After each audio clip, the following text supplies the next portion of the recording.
Guerrilheiros do mundo, univos!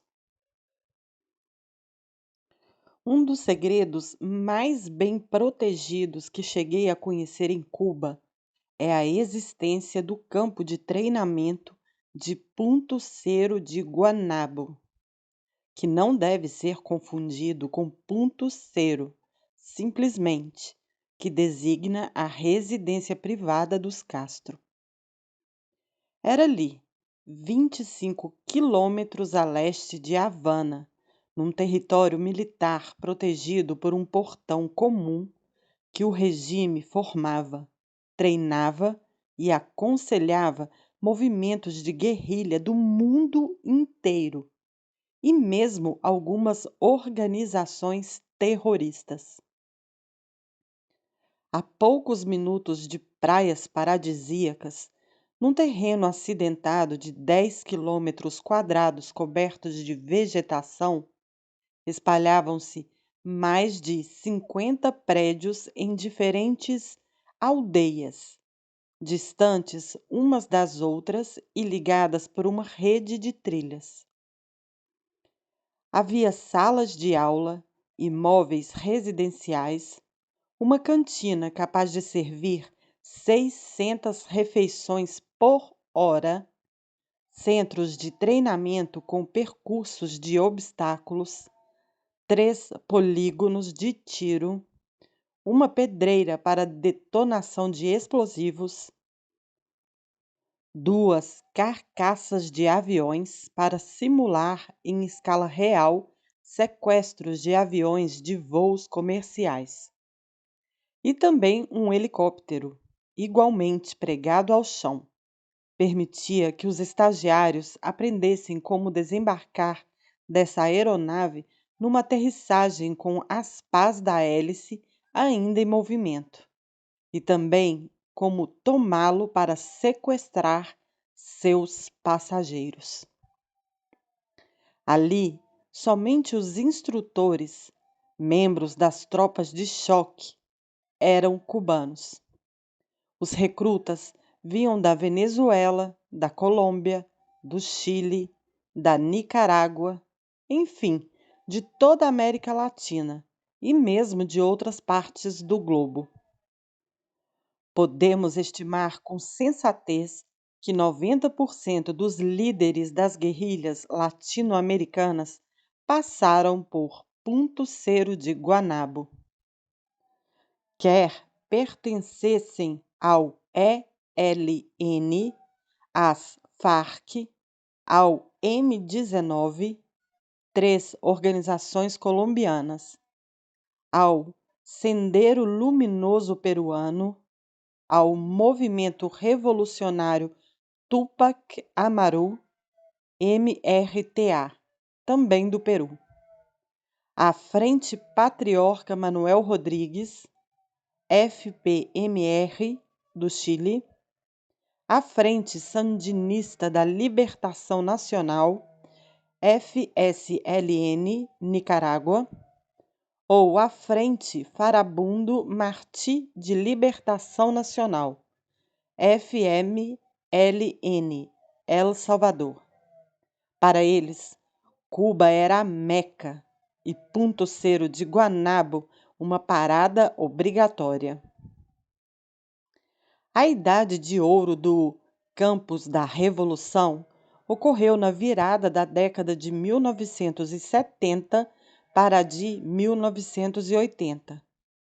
Na época, ele também recebia soldados vindos de outras regiões do mundo, como os militares terroristas do movimento separatista basco ETA, do Exército Republicano Irlandês, IRA,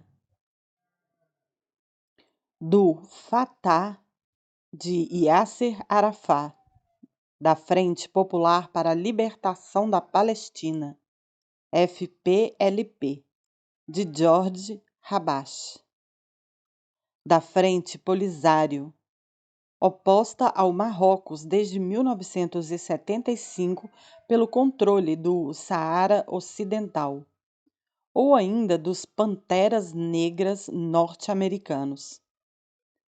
Entre seus hóspedes célebres, podemos citar o terrorista venezuelano Ilis Ramírez Sanches, conhecido como Carlos ou Chacal, os irmãos Daniel e Humberto Ortega, futuros dirigentes da Nicarágua, Abimael Guzmán, o terrorista do Sendero Luminoso peruano, e, ao que parece, o subcomandante Marcos, do México.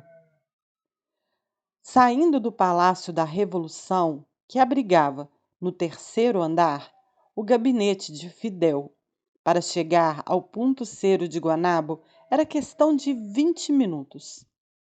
Mas o local era tão sigiloso que só o visitei 3 vezes, no início dos anos 1980. Apesar dessa zona militar estar sob a autoridade direta de Fidel e não sob a responsabilidade dos ministros do Interior ou das Forças Armadas, El Comandante raramente a visitava. O senhor do lugar, naquele momento, era o general Alejandro Ronda Marrero, chefe das tropas. Um personagem-chave que teve um papel fundamental nas relações clandestinas com a esquerda revolucionária latino-americana. Foi ele, por exemplo, o oficial que tratou com o terrorista venezuelano Carlos nos anos 1970. A primeira vez que coloquei os pés em Punto Cero de Guanabo foi ao lado de Fidel, para uma de suas rondas de inspeção. Naquele dia, quando chegamos, o general Ronda Marrero nos esperou à frente do prédio de comando, acompanhado de 3 oficiais instrutores. Depois de saudar El Comandante, levou-o para fazer a inspeção, começando pelo estande de tiro de pistola, que ficava bem na frente do quartel-general. Ao longo da peregrinação, cruzávamos regularmente com guatemaltecos, salvadorenhos e colombianos, todos guerrilheiros de seus respectivos países em estágio de formação e treinamento. Por fim, a ronda que, no total, durou 3 horas, nos levou ao campo de tiro de armas longas, fuzis, metralhadoras, etc., situado num ponto mais elevado, enquanto os alvos, de metal, ficavam numa outra elevação, a 300 metros de distância. Fidel pediu que lhe trouxessem a mala preta em que guardava, no bagageiro da Mercedes, seu fuzil Kalashnikov AKM 7,62. Depois se deitou para atirar nos alvos de metal. A cada tiro, ouvíamos ao longe um pequeno rumor metálico. Tink! Prova de que acertava apesar da considerável distância de 300 metros. Fidel era, de fato, um excelente atirador. Ele gostava mesmo era de disparar em rajadas, bombardear como um louco, esvaziando de uma só vez um pente de 30 ou 40 munições. Naquele dia, Fidel usou tanto a arma que o calor acabou rachando o verniz de sua parte inferior, de madeira. Então pediu que lhe trouxessem o segundo fuzil, o de coronha dobrável, que sempre ficava dentro do carro, a seus pés, e voltou a disparar. Voltamos para o palácio no fim do dia. Não lembro mais o que Fidel disse aos guerrilheiros estagiários, mas deve ter lhes insuflado, como bem sabia fazer, a fé revolucionária, falando da importância do engajamento e do sacrifício pela causa. Uma coisa era certa: para todos aqueles homens, ver o comandante em chefe em carne e osso constituía um evento especial. Para alguns, provavelmente aquele tinha sido o grande dia de suas vidas. Em si, a existência de um lugar como Punto Cero de Guanabo, verdadeiro laboratório de guerrilhas, nada tem de surpreendente. Os especialistas em história da Revolução Cubana e conhecedores da personalidade de Fidel sabem que uma infraestrutura como essa, devotada à subversão internacional, está em total conformidade com o pensamento político e com a ação militar castristas. Nesse ponto, faz-se necessária uma pequena aula de história. Lembremos que, desde o início da Revolução, as aspirações do líder máximo iam muito além do âmbito local, inscritas num projeto continental ou planetário, no centro da Guerra Fria. As ambições de Fidel não se limitavam a Cuba.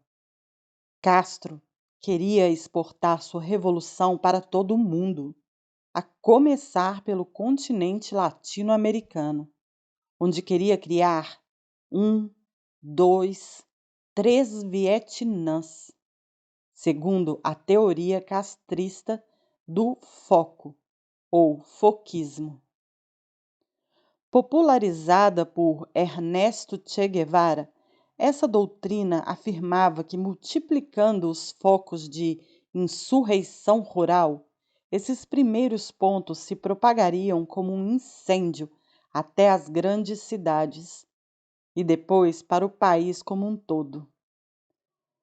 Em 1967, o francês Régis Debray desenvolveu essa ideia em Revolução na Revolução, livro de sucesso fenomenal.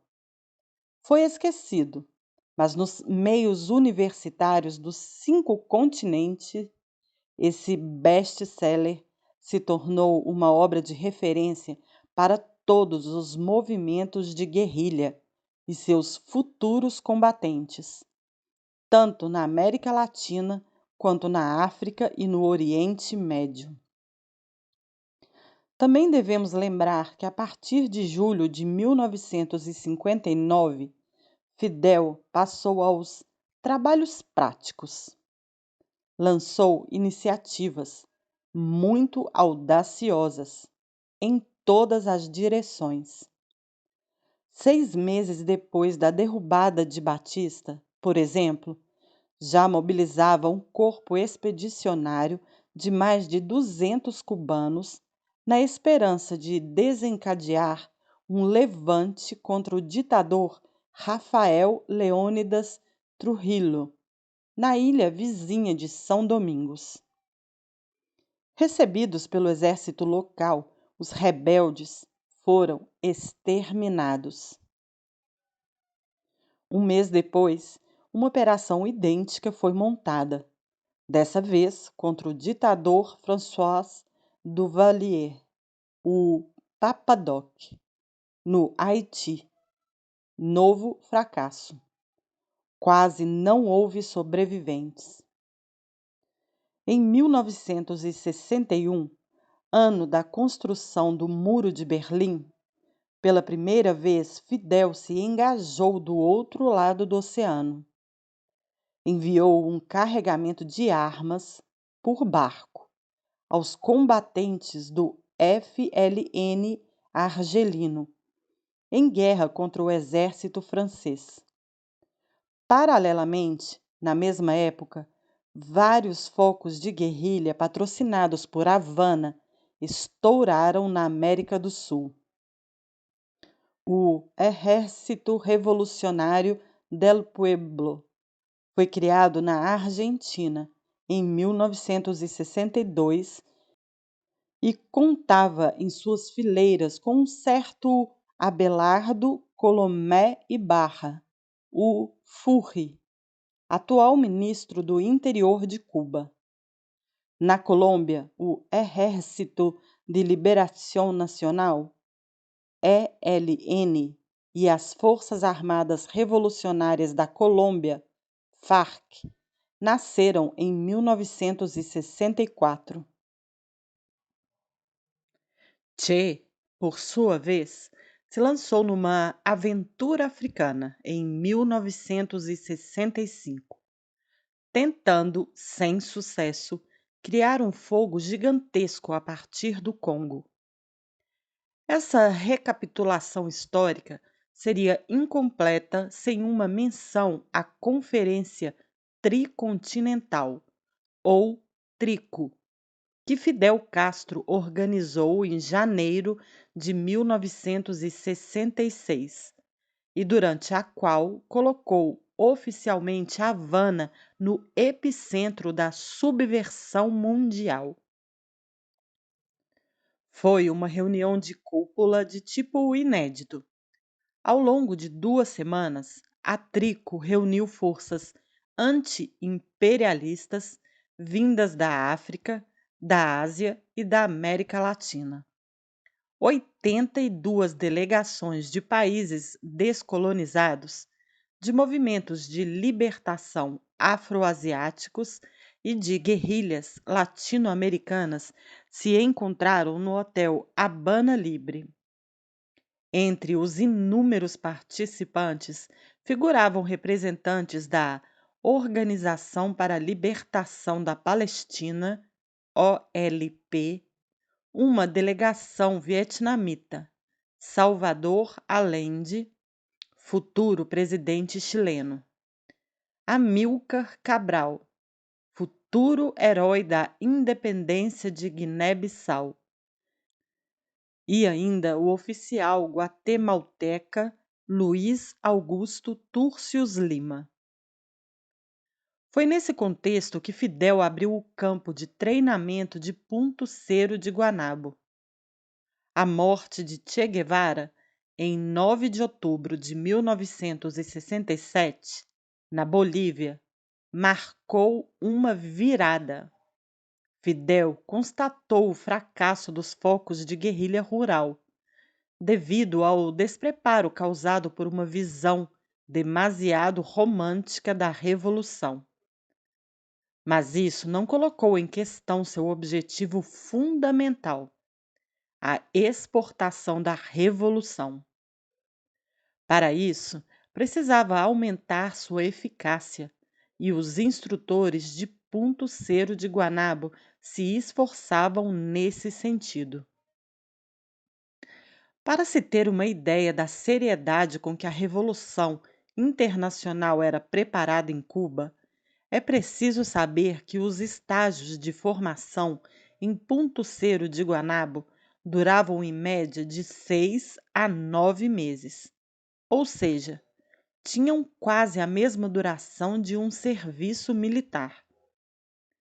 Durante esse período, os alunos eram terminantemente proibidos de sair daquela zona ultra-secreta. Além disso, a fim de garantir o anonimato dos participantes, os diferentes grupos eram divididos de maneira hermética em função da nacionalidade. Moravam em grupos de 40 ou 50 em setores distintos. Almoçavam na cantina em horários desencontrados. Iam ao campo de tiro em momentos diferentes do dia. Assim, os salvadorenhos nunca cruzavam com os colombianos, que nunca viam os árabes, e assim por diante. Durante nossa rodada de inspeção em Punto Cero de Guanabo, Fidel se encontrou em separado com guatemaltecos, salvadorenhos e colombianos, que, por sua vez, ignoravam que haviam outros grupos no local, a poucas centenas de metros do setor em que estavam. Por fim, outra medida de precaução. Os grupos se deslocavam de um ponto a outro a bordo de um micro-ônibus e, quando passavam por outro veículo, recebiam a instrução de abaixar a cabeça até os joelhos. O curso que os guerrilheiros seguiam era completo e de qualidade. Além de marxismo e, para alguns alunos, leitura e ortografia, os instrutores ensinavam a manejar armas de fogo e explosivos, além de cartografia, fotografia, falsificação de documentos, disfarce e mudança de aparência, roubo de identidade, criptografia de comunicações, técnicas básicas de espionagem e contra-espionagem, desinformação, métodos de guerrilha urbana e rural, sabotagem, ações terroristas, planejamento de raptos e sequestros de pessoas, sequestros de barcos e aviões, técnicas de interrogatório e tortura, logística e estratégia política. As manobras militares não ficavam de fora. Ao longo do curso, os alunos iam acampar na floresta por períodos de 10 dias, sob condições reais de guerrilha. Aprendiam a sobrevivência num meio hostil, a organização tática de pequenas unidades de combate, em suma, a arte da guerra.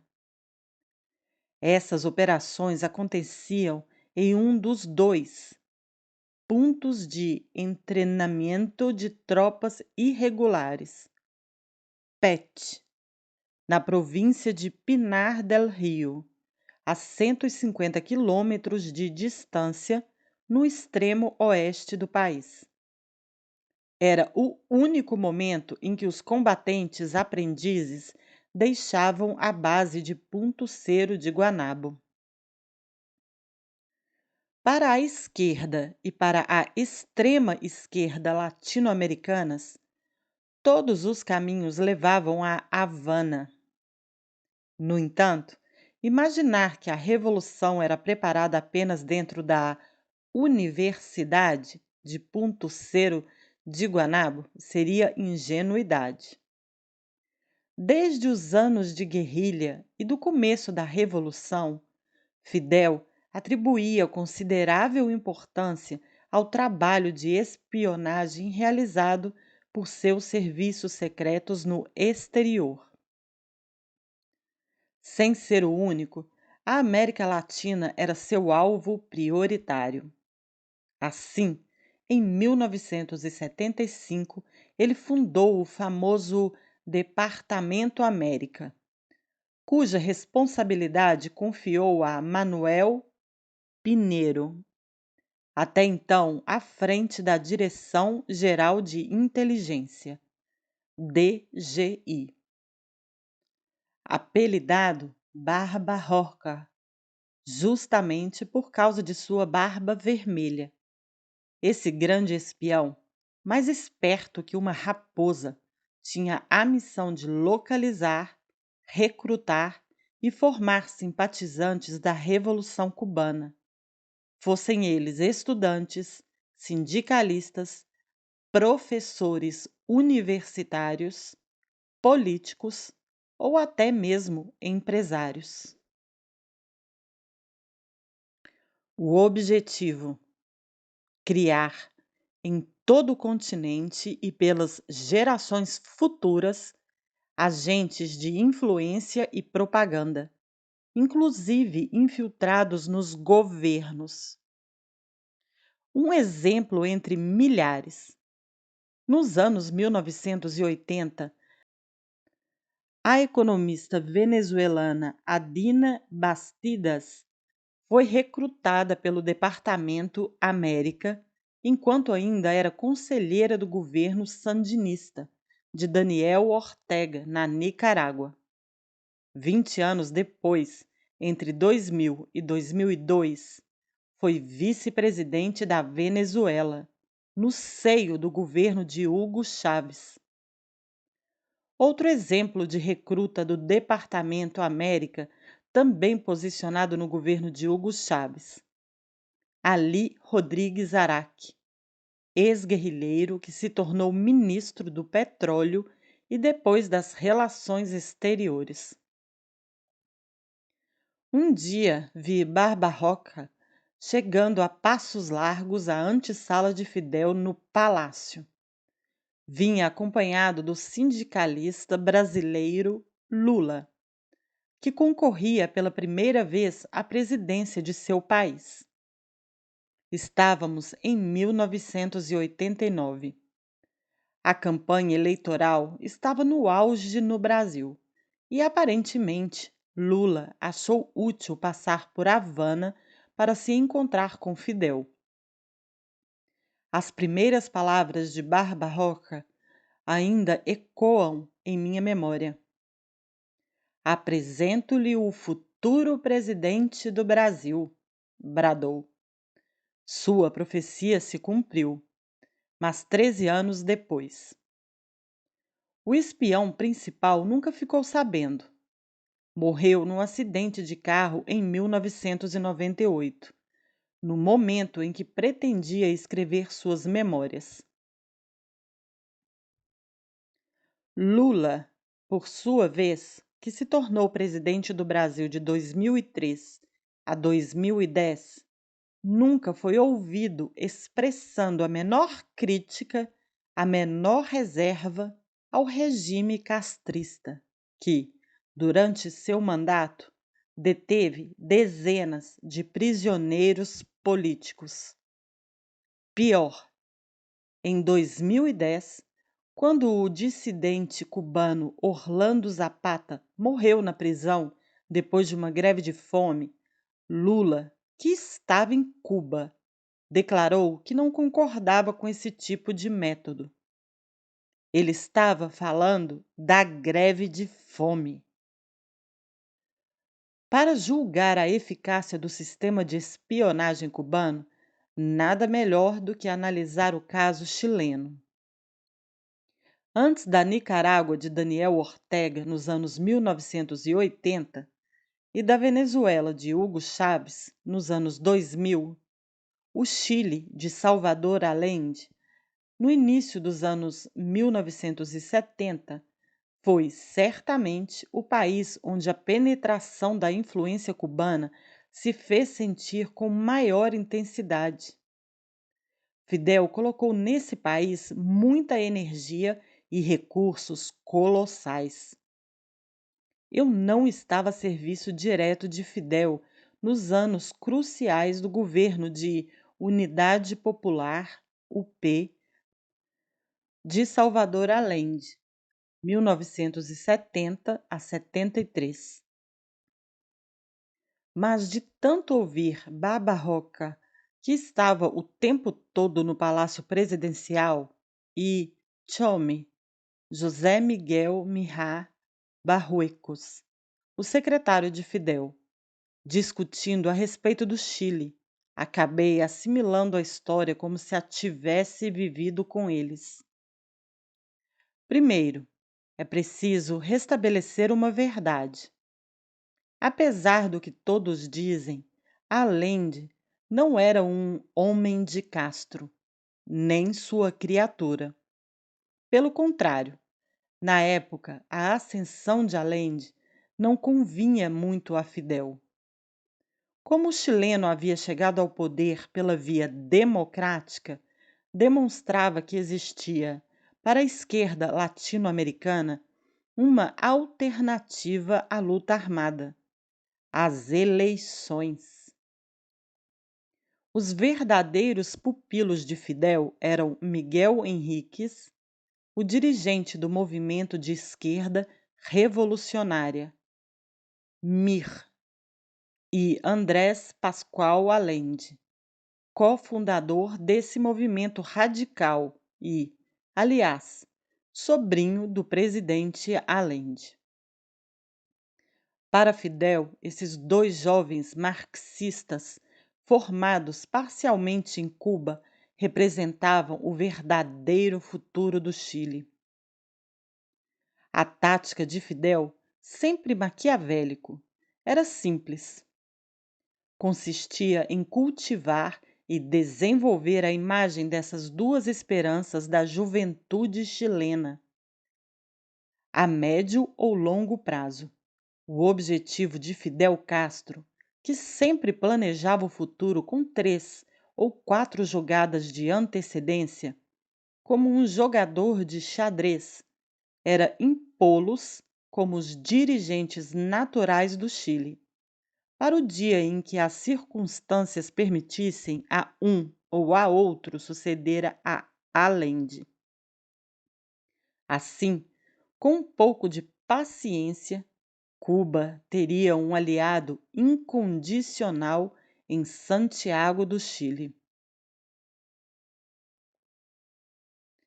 Enquanto esse objetivo não era alcançado, Manuel Pinheiro e os serviços cubanos penetraram e se infiltraram no círculo de Salvador Allende. Primeiro, recrutaram o jornalista Augusto Olivares, então assessor de imprensa do presidente Allende e diretor da televisão pública. Segundo Barbarroca, Olivares, apelidado El Perro, o cão, era nosso melhor informante em Santiago. Graças a ele, Fidel era sempre o primeiro a saber o que acontecia dentro do La Moneda, o palácio presidencial chileno.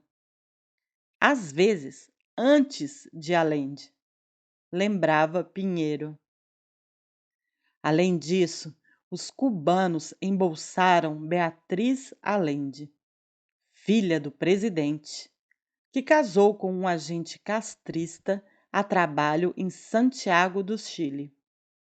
Acaso ou não, foi ela, de todo modo, que convenceu o pai a romper com os policiais da guarda presidencial, herdada do governo anterior, e substituí-la por uma nova escolta, mais informal, composta por militantes de esquerda e batizada Grupo dos Amigos Pessoais, GAP. Contava com 2 célebres agentes cubanos em suas fileiras, os irmãos gêmeos Patrício e Tony de la Guardia. Em todo caso, o golpe de Estado do general Augusto Pinochet, em 11 de setembro de 1973, arruinou todo o trabalho de aproximação efetuado pela Direção-Geral da Espionagem Cubana. Augusto Olivares, o assessor de imprensa de Allende, se suicidou ao mesmo tempo que o presidente chileno dentro do La Moneda, no dia do putsch de Pinochet. O líder Miguel Henríquez foi morto pela polícia em 1974. Seu companheiro Andrés Pascual Allende conseguiu, por sua vez, refugiar-se em Cuba, onde mora até hoje. Enfim, Beatriz Allende, também refugiada em Havana, suicidou-se em 1977. O interesse do comandante pelos assuntos chilenos não se extinguiu com a morte de Allende, nem com a instalação de uma ditadura de extrema-direita em Santiago.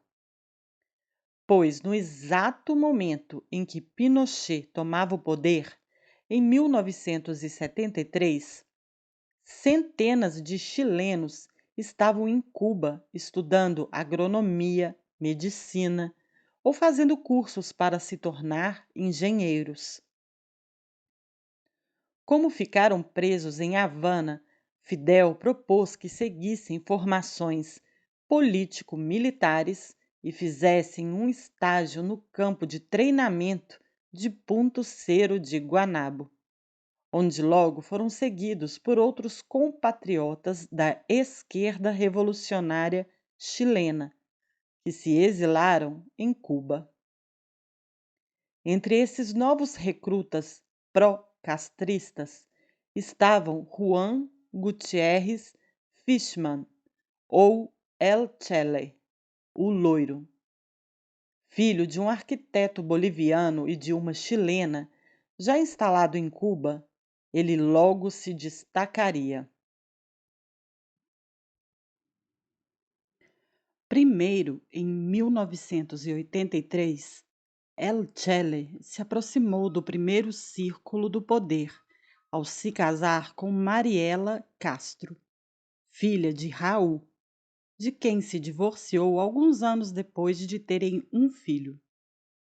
No mesmo ano, o Loiro ajudou a fundar em Havana a Frente Patriótica Manuel Rodrigues, FPMR, movimento de guerrilha que realizaria o atentado espetacular e fracassado contra Pinochet em 1986, sob a supervisão do general Alejandro Ronda Marrero e dos oficiais das tropas. Procurado pela Interpol durante muitos anos, seus crimes prescreveram em 2009, por sua participação em diversos atentados e sequestros de políticos chilenos de direita, como o assassinato de Jaime Guzmán, senador e ex-conselheiro de Pinochet, em 1991. O guerrilheiro Juan Gutiérrez Fishman vive atualmente em Havana, embora o regime castrista, hoje dirigido por seu ex-sogro Raul Castro, negue esse fato. A exemplo dos chilenos, gerações de latinos foram receber conselhos ou ordens em Havana. Nada surpreendente nisso. Aos olhos das guerrilhas sul-americanas e mesmo da esquerda em geral, Fidel Castro era um modelo a ser seguido, uma bússola, um guia, um mentor. Ninguém de fato possuía, como ele, tanta experiência por tanto tempo. Bastava pensar por 5 minutos. Na América Latina, seu currículo de vida era sem igual. Derrubou uma ditadura em 1959, infligiu uma humilhação inédita aos Estados Unidos, na Baía dos Porcos, em 1961. Depois, quase levou o planeta a uma guerra nuclear, durante a crise dos mísseis, em 1962. Castro resistiu a 11 presidentes americanos e determinou o resultado de, no mínimo, 2 acontecimentos históricos da Guerra Fria, como veremos mais tarde.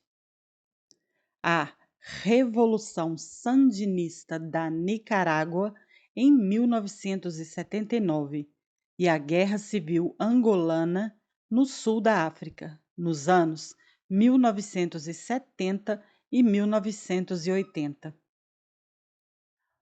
Gostemos ou não, Fidel Castro é o personagem político mais influente da história da América Latina, logo atrás do libertador Simão Bolívar, 1783 a 1830, e José de San Martín, 1778 a 1850, heróis emblemáticos da independência sul-americana. Para avaliarmos o peso da aura e da influência de Castro sobre a esquerda latino-americana, revelarei um episódio, inédito até hoje, que testemunhei no Palácio de La Revolución, e que demonstra a proximidade absoluta de Fidel com a guerrilha colombiana. Mas, para isso, preciso retomar a criação de um dos movimentos de guerrilha mais originais do continente, o Movimento 19 de Abril, M19, que nasceu na Colômbia em 1974 e teve um início estrondoso com uma campanha publicitária nas principais cidades do país. Entre 15 e 17 de janeiro daquele ano, propagandas foram veiculadas nas páginas dos jornais mais importantes para anunciar, de maneira enigmática e anônima, um grande acontecimento. No El Tiempo, principal jornal de Bogotá, uma campanha de marketing anunciava: parásitos, gusanos, falta de memória, inactividade e AVN M19. Parasitas, vermes, perda de memória, inatividade, o M19 está chegando. O público logo começou a fazer especulações. Alguns imaginaram que um novo remédio milagroso, o M19, seria comercializado nas farmácias. Ora, no dia 17 de janeiro de 1974, ao anoitecer, na hora que geralmente fecham os monumentos nacionais, um comando armado roubou a espada do libertador exposta na Quinta de Bolívar, a casa-museu onde o herói viveu por algum tempo. Antes de sair, os guerrilheiros assinaram com tinta nas paredes brancas: M19. Com esse enorme escândalo em forma de zombaria, o grupo guerrilheiro foi lançado. Sua particularidade: trata-se de uma guerrilha urbana e intelectual, a diferença das Farc e do ELN, as duas outras organizações rebeldes do país, ambas de origem rural. É pouco dizer que o roubo da espada de Simão Bolívar foi o centro das atenções. Durante 17 anos, até 1991, os jornalistas colombianos tentaram em vão localizar a relíquia sagrada, sem nunca encontrar sua pista.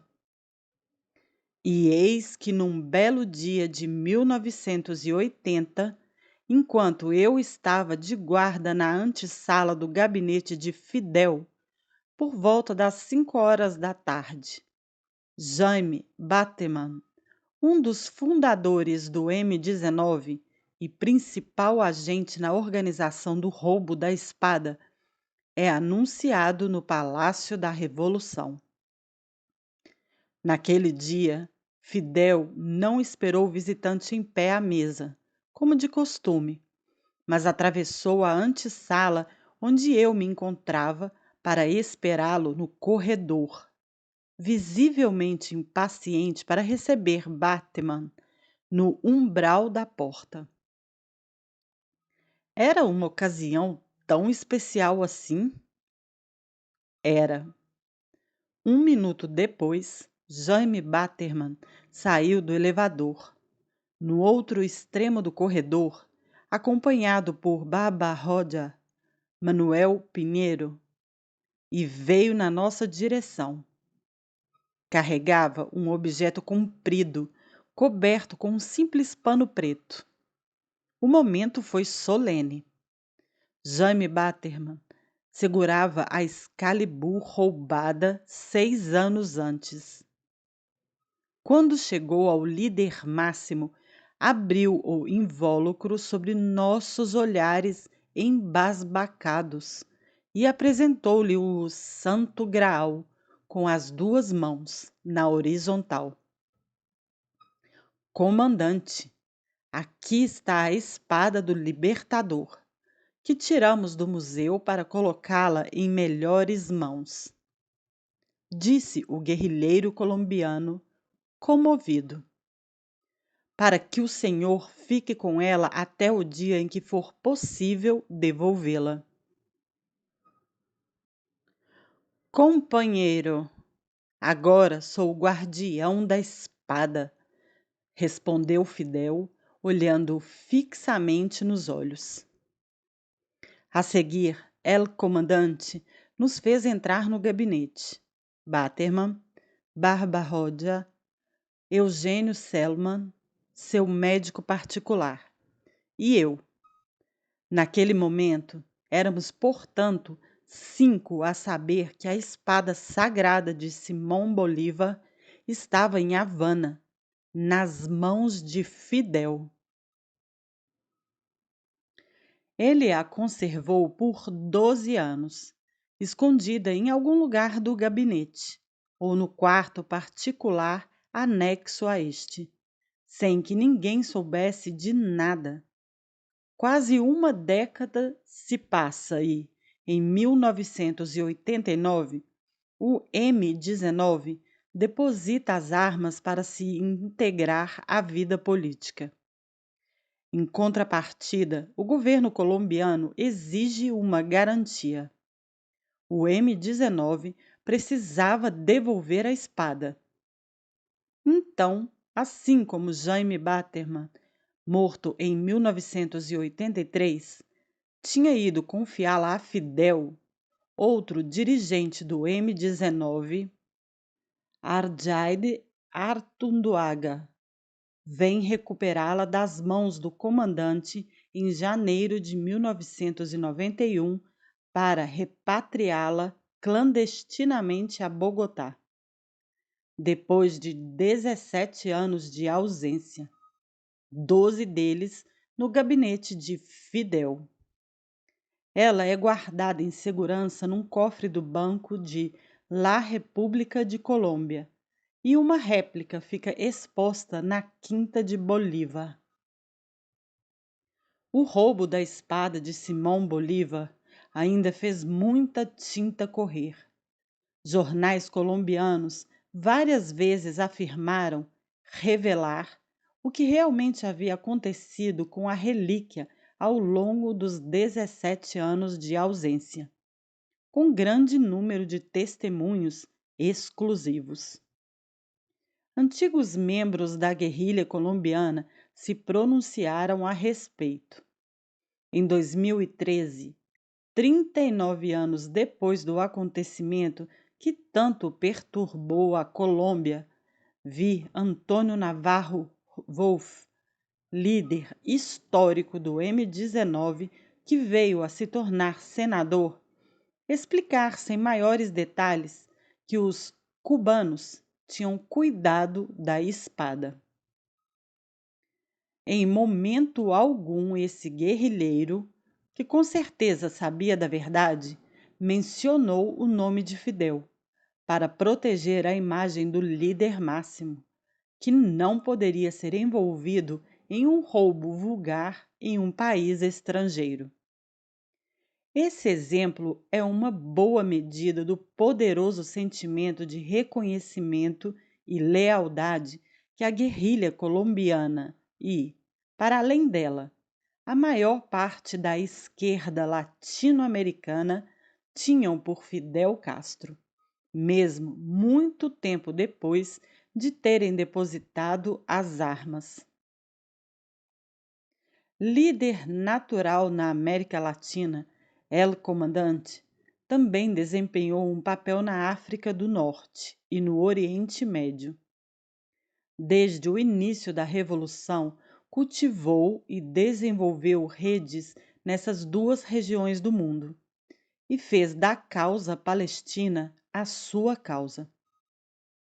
De resto, muitos estudantes palestinos iam estudar medicina nas universidades havanesas, enquanto os combatentes da Organização para a Libertação da Palestina, OLP, seguiam formações militares nos campos de treinamentos cubanos. Cuba também era um porto para os fugitivos perseguidos pelos inimigos de Fidel. Em dado momento de minha carreira, ao lado do comandante, fiquei sabendo, por exemplo, que o porto-riquenho José Manuel Gerena estava em nossas terras, ligado a Los Macheteros, organização clandestina independentista que reivindicava a emancipação da ilha de Porto Rico dos Estados Unidos. Ele era procurado pelo FBI desde 1984, pelo assalto à mão armada de um carro forte da Wells Fargo. Na mesma época, os anos Reagan, Assata Shakur, tia do falecido cantor de rap Tupac Shakur, acusada do assassinato de um policial branco cometido em 1971, também se refugiou em Cuba. Após fugir de uma prisão de alta segurança norte-americana em 1979 e depois de anos foragida, a célebre militante dos Panteras Negras aterrissou em Havana em 1984, onde Fidel lhe concedeu asilo político, em detrimento do Congresso americano. Ela vive lá até hoje. Fidel também estabeleceu laços com os separatistas bascos, Euskadi da Askatasuna, que muito vi e encontrei. Em Havana, os etarras eram como peixes na água, acolhidos de braços abertos por Castro.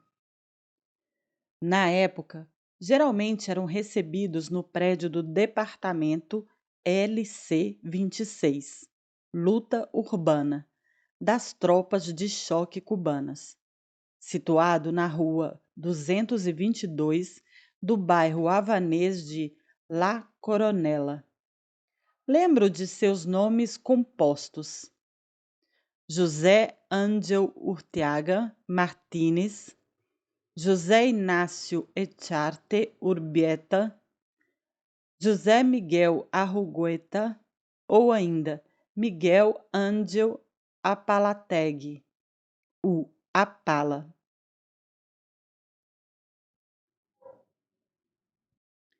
Os separatistas bascos do ETA nos ensinaram muito. Eles dominavam à perfeição a arte de explodir bombas artesanais por meio de controles remotos. Fidel pediu-lhes que mostrassem suas técnicas aos especialistas das tropas. Estes, por sua vez, passaram-nas aos guerrilheiros da Colômbia, de El Salvador ou da Guatemala durante os estágios de treinamento em Punto Cero de Guanabo. O local dispunha, de fato, de uma pedreira para testes com explosivos. Foi justamente ali que os etarras aperfeiçoaram seu famoso morteiro lança-granadas Jotaque, uma arma que foi utilizada em atentados na Espanha e que posteriormente foi encontrada nas mãos das Farc, na Colômbia. Naquele momento, Fidel geria diretamente tudo o que se referia ao ETA. Nada era decidido sem seu aval. Em 1984, Cuba assinou um acordo com o governo espanhol, então presidido pelo socialista Felipe González, e com o Panamá, dirigido por Manuel Noriega, dentro de uma negociação sobre a questão basca, que concedia asilo político cubano aos etarras. Resumindo, os terroristas do ETA foram autorizados a se estabelecer em Cuba, desde que depusessem suas armas e não conspirassem mais contra a Espanha. Fidel, de seu lado, prometeu que controlaria as ações desses militantes e se comprometeu a informar a Espanha sobre qualquer movimento em falso. O problema é que mentir sem pudor fazia parte dos muitos talentos de Fidel. Mais tarde, diante das crescentes suspeitas de Madrid, El Comandante insistiu que os bascos nunca utilizaram o território cubano para atividades contra a Espanha ou qualquer outro país. Disse, inclusive, que Cuba respeita escrupulosamente o espírito do acordo. Ora, não apenas Havana acolhia muito mais bascos do que Madrid sequer desconfiava, como esses exilados etarras, longe de se manter distantes, colaboravam ativamente com o regime castrista, ensinando-lhe seu savoir-faire em matéria de terrorismo.